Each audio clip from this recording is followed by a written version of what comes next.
Welcome to एमकेएनटेल दोस्तों, channel में स्वागत है आपका। आज एक अजीबोगरीब सी न्यूज़ लेके आया हूँ। अजीबोगरीब नहीं, बहुत ही बढ़िया न्यूज़ है जो कि मतलब स्टॉक मार्केट से बहुत ज़्यादा रिलेटेड नहीं है, पर है ऐसी न्यूज़ कि आपको जरूर सुन के अच्छा लगेगा, इसलिए लेके आया हूँ। हुआ क्या है आज कि आज एक प्लेन में एक पायलट बेहोश हो गया। 14 सीट का प्लेन था, छोटा प्लेन था, और बेहोश हो जाने की वजह से उड़ते हुए प्लेन में पैसेंजर ने उसकी लैंडिंग करवाई। ये स्टोरी लेके आया हूँ, आपको बताता हूँ आगे चल के, उसके डिटेल्स भी लेके आया हूँ। बाकी कल मार्केट में एक आ सकती है बड़ी तेजी, और कारण ये है कि जिस तरह का डेटा आज बिल्ड हुआ है, ये या तो एक्सपायरी में बहुत अच्छे से घुमाने के लिए हुआ है, या फिर एक अच्छी स्ट्रेंथ दोबारा से वापस लाने के लिए हुआ है। और एफ ने तो सेलिंग करी है, लेकिन डी ने एक बाइंग करी है जो कि एवरेज से थोड़ा सा ऊपर है, थोड़ा सा नहीं, ठीक ठाक ऊपर है, 20% का गेन है।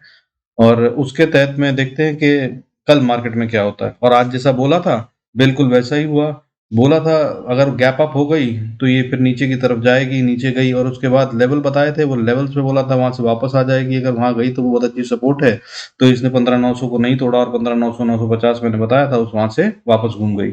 और फिर उसके बाद रिकवरी कर कर वापस उसी पॉइंट पे ऑलमोस्ट खड़ी हुई है जहां से ये रेजिस्टेंस पे थी। तो अभी तक इसने ऊपर जाने का रेजिस्टेंस को तोड़ा नहीं है, लेकिन जिस ढंग से इसने अपनी आज की जो लॉसेस हैं उनको रिकवर करा है, वो बहुत ही शानदार तरीका है। और उसके हिसाब से कल मार्केट में चांसेस हैं कि एक अच्छी तेजी आ जाए। और उसके लिए ग्लोबल क्यूज की अगर हम बात करें तो वो भी सपोर्टिव दिख रहे हैं, इस समय वीक नहीं है।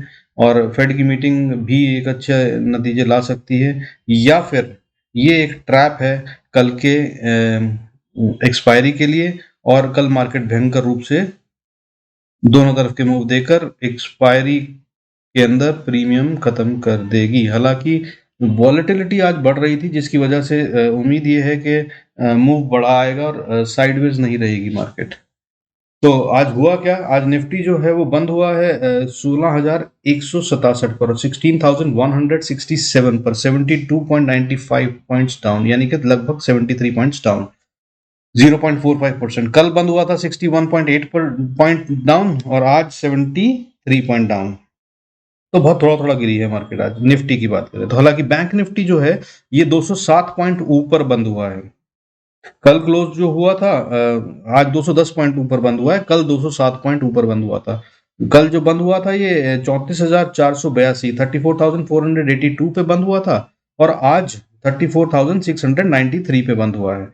तो 2010 पॉइंट्स का गेन है, उसके मतलब 0.61% से बैंक निफ्टी में गेन आया। और इसी वजह से मैं बोल रहा हूं कि कल जो है दोनों तरफ की स्थिति का मैं बात कर रहा हूं, क्योंकि बैंक निफ्टी ने जो आज स्ट्रेंथ दिखाई है, कल भी 207 पॉइंट ऊपर था, आज 210 पॉइंट ऊपर है, और at the same time Nifty जो है वो नीचे है।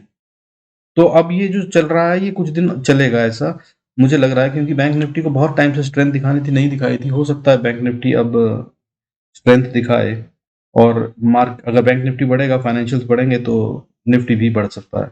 लेकिन निफ्टी ज़्यादा नहीं बढ़ेगा। अगर गेम खेलना हो ऑप्शंस वालों को तो बैंक निफ्टी पे ध्यान रखिएगा।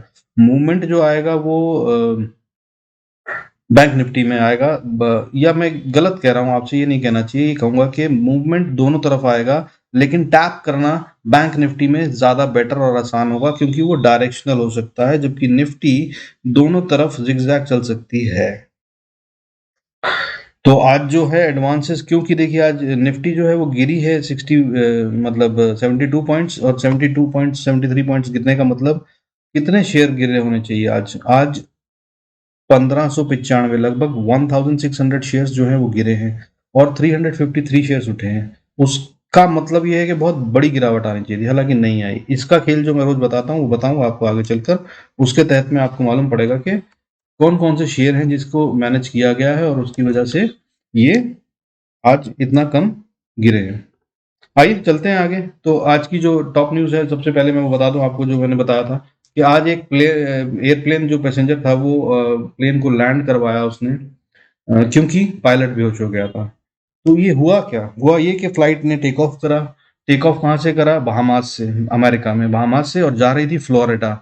फ्लोरिडा जाते हुए रास्ते में pilot due to some medical reasons got unconscious, subconscious या अनकॉन्शियस कहना चाहिए, बेहोश हो गया। और उस समय पे स्थिति ऐसी हो गई कि अब क्या करें क्या ना करें, और ये 14 सीटर प्लेन था, छोटा प्लेन था। तो बहुत ज़्यादा क्रू नहीं होता है इसमें। तो एक पैसेंजर ने जब उठकर देखा कि पायलट नहीं हिल रहा है या कुछ नहीं हो रहा है, तो उसने फिर बातचीत करनी शुरू करी और जो ट्रैफिक कंट्रोलर होते हैं, एयर ट्रैफिक कंट्रोलर, उन्होंने उससे पूछा कि कहाँ हो, उसको वो भी नहीं पता था। तो उसने फिर जैसे-जैसे बताया गया उससे वैसे-वैसे वो करता गया और ऐसे करते-करते बिल्कुल एकदम फ़िल्मी स्टाइल में हॉलीवुड की एक बढ़िया-सी पिक्चर के अनुसार ये फिर उसने पूछा, फिर उन्होंने ग्राउंड कंट्रोल ने बताया, जैसे-जैसे बताते गए वो वैसे-वैसे करता गया और फाइनली उसने लैंडिंग करी। सब पैसेंजर्स जो हैं वो सेफ हैं उसमें और प्लेन भी अच्छे से लैंड कर गया। This was a great incidence and this is first of its kind. फ़िल्मों में तो हमने बहुत बार देखा है बट असल में ये पहली बार हुआ है। और ये हुआ कहाँ है? प्लेन वाज़ फ्लाइंग बहामास से उड़ा और उसके बाद वो फ्लोरिडा जा रहा था और फ्लोरिडा जाते हुए जो रास्ते में बेहोश हो गया पायलट, तो वो पाम बीच के पास था। वहाँ पर फिर इसने बात करी पैसेंजर ने और फिर वहाँ से एयर कंट्रोल ने उसको डायरेक्ट करा और उसके हिसाब से उन्होंने लैंडिंग करी और सब सेफली हो गया। चलिए खैर आइए स्टॉक मार्केट पे वापस चलते हैं।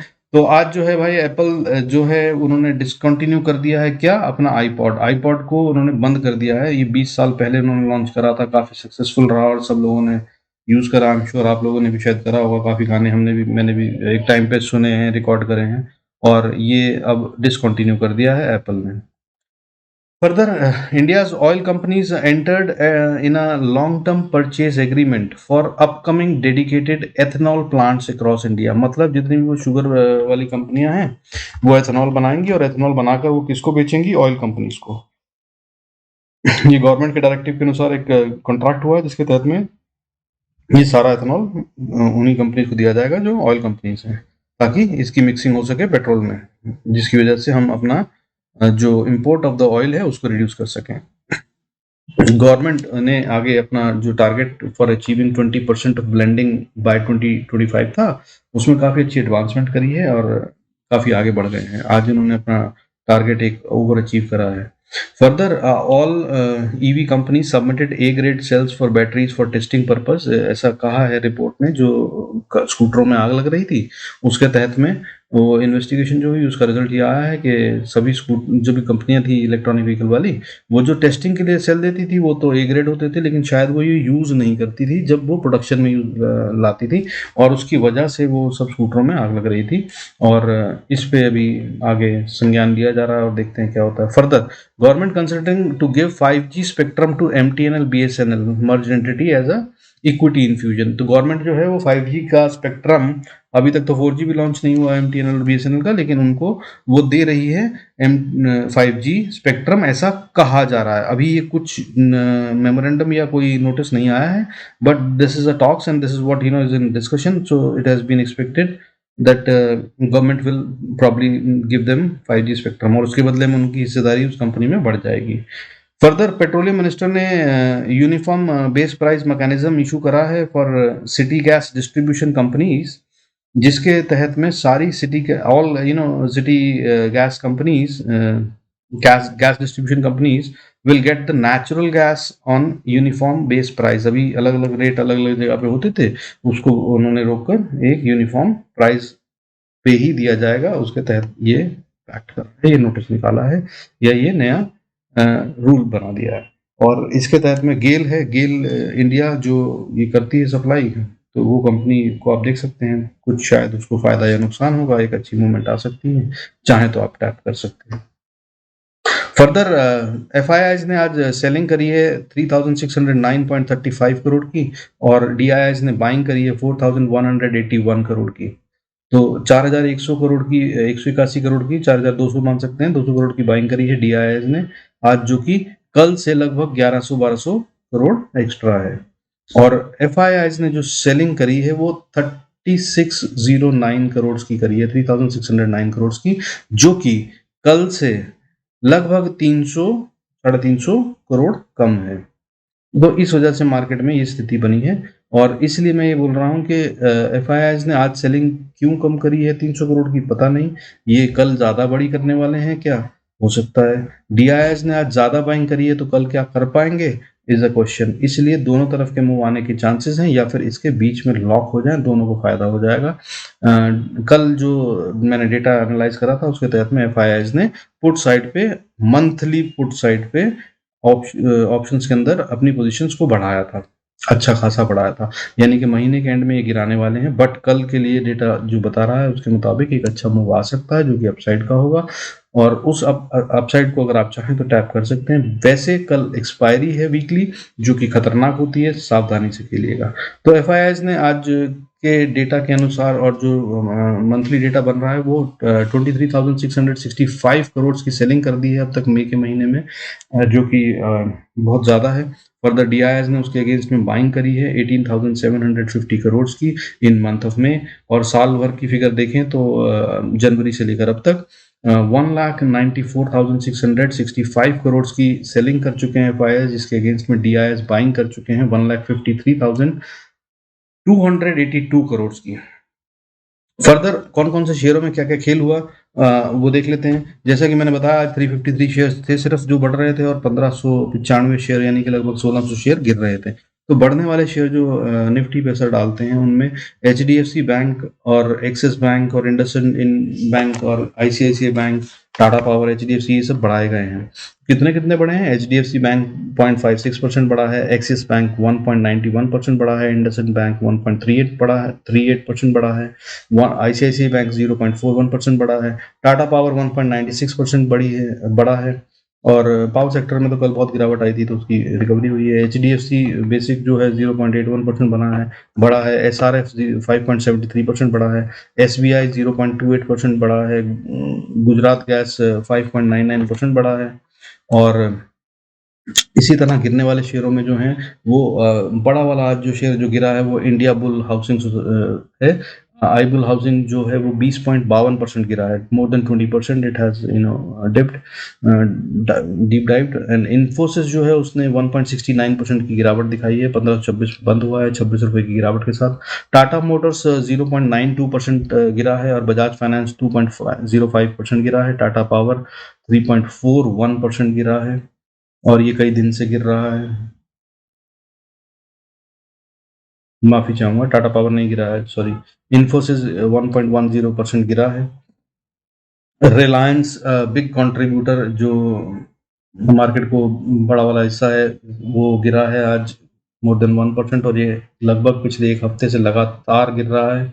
मतलब अब तक कम से कम 15% गिर चुका है, शायद 3.12% गिरा था ये वेडनेसडे को, 1.96% गिरा था थर्सडे को, फ्राइडे को 0.77%, मंडे को 3.91%, ट्यूसडे को 1.73%, और आज 1.02% गिरा है, और क्लोज हुआ है 2474 रुपए 65 पैसे पे।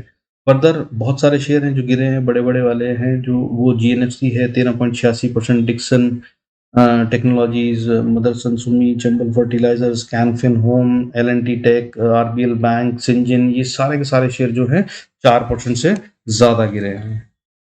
Now I further request you to go through the disclaimer, और तब उसके बाद हम जाकर देख लेते हैं कल के लिए लेवल्स। तो दोस्तों आज के लेवल्स जिस तरह से काम करें वो तो बहुत फायदा दिए होंगे अगर आप लोगों ने ढंग से ट्रेड करा होगा, जैसे लेवल्स बताए थे उनके हिसाब से। हालांकि थोड़ा सा अगर लाइंस को देखें तो उससे नीचे कैंडल आई है, लेकिन वही होता है, तो वहां से होकर वापस ऊपर गई है, वहीं सपोर्ट लेकर अगली लाइन के ऊपर बंद किया है, और उससे भी ऊपर वाली लाइन के बिल्कुल डॉट पे अगर आप इस आखिरी कैंडल को देखेंगे तो ये क्लोज हुआ है। लेकिन ये जो है ये माराबुजू कैंडल है। ये माराबुजू कैंडल का मतलब ये होता है कि बहुत ज्यादा स्ट्रेंथ और स्ट्रॉन्ग कैंडल है, यानी कि सिर्फ बाइंग प्रेशर था, सेलिंग की किसी ने अटेम्प्ट भी नहीं करा। That's what marubozu candle indicates.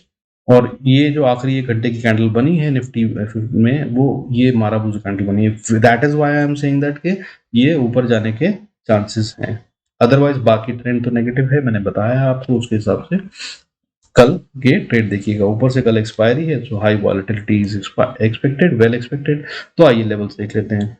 तो अगर ऊपर जाते हैं तो 16,200 पहली रेजिस्टेंस बनती है, 16,200 के ऊपर अगर जाते हैं तो 250 की अगली रेजिस्टेंस बनती है, अगर उससे ऊपर जाते हैं तो 16,330 से लेकर 16,350 60 के बीच की जो रेंज है, इसमें एक अच्छा खासा स्ट्रॉन्ग रेजिस्टेंस है जहां से मार्केट वापस से नीचे की तरफ आ सकती है। तो ये इस लेवल्स के लिए आप कल खेल सकते हैं एक्सपायरी में ऊपर के लिए अगर चाहें तो, और अगर यहाँ पहुंच जाए तो यहाँ से आप एक अटेम्प्ट ले सकते हैं विद स्टॉप लॉस नीचे की तरफ जाने का। और अगर इसके ऊपर चली जाती है तो 419 will be a stiffer resistance, 420 450 जिसको पार करना निफ्टी के लिए अब एक टास्क होगा। जब तक इसके ऊपर नहीं आती तब तक हम बियरिश ही मान रहे हैं अपने आप को, और वही मानना चाहिए। That's how it will be. और इतना बहुत होगा कल के लिए। उसके लिए अगर हम नीचे के लेवल देख लेते हैं, अगर नीचे की तरफ आते हैं तो पहला सपोर्ट जो है वो 16,140 के आसपास आता है। 16,140 को अगर तोड़ देते हैं तो फिर उससे नीचे 16,050 का लेवल बनता है जिसपे सपोर्ट ले सकती है मार्केट। और अगर उसको तोड़ देते हैं तो अब अगला वाला जो इम्पोर्टेंट लेवल है वो 16,990 करीब बनता है, 15,990 सॉरी बनता है, जिसपे मार्केट को सपोर्ट लेकर बाउंस कर लेना चाहिए ऊपर की तरफ। और अगर नहीं करती है तो फिर दोस्त हम बहुत बड़े वाले नीचे जा रहे हैं, फिर देन थिंग्स आर बैड। उसके बाद 15,900 मतलब विल बी फाइनल सपोर्ट। इसको अगर तोड़ दिया तो फिर आप समझ लीजिएगा कि हम और 500 से 1,000-1,200 पॉइंट की गिरावट निफ्टी में देख सकते हैं। बैंक निफ्टी देख लेते हैं। बैंक निफ्टी के अंदर अगर हम बात करें तो बैंक निफ्टी ने भी डेटा बनाया है जो कि काफी अच्छा है। और उस अच्छे डेटा के अंदर में अगर बोले, जैसे निफ्टी में मैंने बताया कि आपको जो लास्ट वाली कैंडल है वो माराबूजू बनी है, इसमें माराबूजू तो नहीं है बट ये ऑलमोस्ट माराबूजू टाइप है। ठीक है, विक्स जो है वो बहुत छोटे छोटे हैं, ना के बराबर, लेकिन पैटर्न को अगर देखें तो आखिरी के 3 घंटे लगातार बैंक निफ्टी ऊपर की तरफ चलता रहा है बिना रुके। और ये जो पैटर्न बन रहा है इसको एनगल्फिंग कहते हैं। 12:15 की जो कैंडल थी, यानी कि 12 बजे से लेकर 1 बजे, 1:15 बजे तक की कैंडल, उसको 1:15 से 2:15 की कैंडल ने पूरी तरह से एनगल्फ कर दिया। यानी कि जितनी गिरावट बीएस में ताकत थी उन्होंने लगाई कि नहीं लगाई वो पता नहीं, लेकिन जितनी भी उन्होंने ताकत लगाई थी उसको बुल्स ने पूरा का पूरा एनगल्फ कर दिया। That's what it indicates, which means very bullish sign. और अगर उसके बाद दोबारा बीएस कहीं अटैक करते तो वो दिखता, वो एक छोटा सा दूसरी कैंडल में हल्का दिखा है, लेकिन उसमें बुल्स ज्यादा स्ट्रांग दिखे, जिसकी वजह से नीचे का विक बहुत बड़ा बना है और ऊपर ले गए हैं वो। और उसके बाद अगली कैंडल तो मैं बता ही रहा हूँ, लास्ट कैंडल जो है वो ऑलमोस्ट बुलिश बनी है, माराबूजू टाइप, तो वो बहुत स्ट्रांग स्ट्रेंथ दे रही है। That's why I am saying that के स्ट्रेंथ है, कल बढ़ सकते हैं। और जिस तरह की पोजीशंस बनी हुई है और एफआईआई एसडीआई की लड़ाई चल रही है उसके तहत में भी कहानी ये बनती है, वेरी हाई पॉसिबिलिटी। तो फर्दर अगर देखें कि यहाँ से ऊपर जाएं तो जो मैंने लेवल्स बताए थे, देखिए ऑलमोस्ट उससे करीब करीब 30 पॉइंट ऊपर बंद हुआ है बैंक निफ्टी। मैंने कहा था ये रेजिस्टेंस है, तो इसको मान ले अगर के रेजिस्टेंस तोड़ दिए तो ऊपर की तरफ अगर जाता है तो अगला लेवल जो है वो सीधा गैप फिल करते हुए 35,140 तक आता है। अच्छा, अभी गौर रखिएगा, कल अगर आप ट्रेड करें तो 35,100 के आसपास आ जाए तो बहुत एंट्री मत कीजिएगा। उस टाइम ऐसा लग सकता है कि बहुत स्ट्रॉन्ग बुलिश डेटा बन रहा है और एंट्री कर लें, बट बॉस यहाँ पे पेशेंस रखने की जरूरत होगी इस पे, क्योंकि यहाँ से मार्केट रिवर्सल ले सकती है, लेकिन रिवर्सल लेने से पहले अच्छा खासा टाइम वहां बिता सकती है, तो उसमें फंसिएगा नहीं। और अगर अब 145 को पार कर लेती है तो अगला लेवल जो है वो 240-50 का बनता है, 35,240-50। उससे ऊपर अगर हम जाते हैं तो फिर 35,420-30 का बनता है, और अगर उसको पार कर लेते हैं तो 35,490 से 500 का लेवल बनता है। और अगर हम इसको पार कर लेते हैं तो फिर अगला लेवल जो है वो बनता है 35,700 से 800 के बीच का। ठीक है, यहाँ तक मार्केट कल जा सकती है मेरे हिसाब से। और ऑप्शन चेन का डेटा जो है वो बहुत ही ट्रिकी है, जो कि हो ही जाता है एक्सपायरी पे, तो बिल्कुल वैसा ही है। और ऐसा भी हो सकता है कि दोनों तरफ की मूवमेंट देकर दोनों तरफ रिटेल को ट्रैप करें। नीचे की तरफ देख लेते हैं, अगर वापस नीचे की तरफ आते हैं तो पहली सपोर्ट जो है वो 34,700 पे है।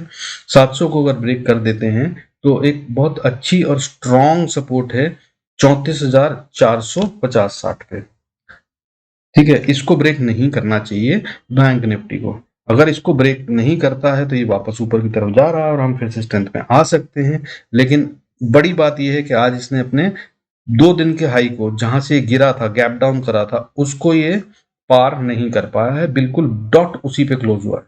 तो अब कल अगर गैप अप हो जाता है और उसको ऊपर ले जाते हैं तो एक बड़ी बात है, नहीं होता है तो ये वापस नीचे की तरफ जा रहा है, या फिर गैप फिल करके वापस नीचे जा रहा है, ये भी हो सकता है। इसीलिए मैंने बोला कि 35,100 की भी ध्यान रखिएगा। अच्छा, अब नीचे आता है तो क्या होगा, तो 34,700 पे एक सपोर्ट है, इसको अगर पार करते हैं हम तो नीचे की तरफ बैंक निफ्टी 34,500 तक आ सकता है। 500 से 450 मान लीजिए, 450 से 500, इसको अगर हम पार कर लेते हैं तो फिर 370 पे एक सपोर्ट बनती है। 370 को अगर हम पार कर लेते हैं तो 34,160-70 पे एक सपोर्ट बनती है।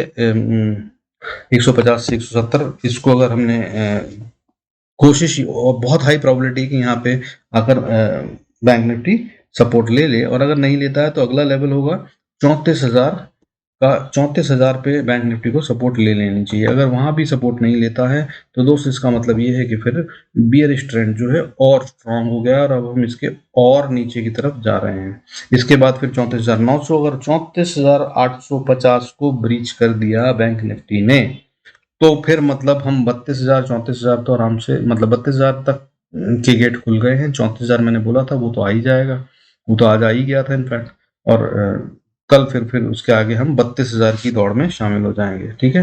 हालांकि बीच में एक लेवल 33,270 का भी रहेगा। So these are the trades. Do good trades. Be profitable. God bless you all. God bless us all. Thank you so much for staying connected. See you in next video.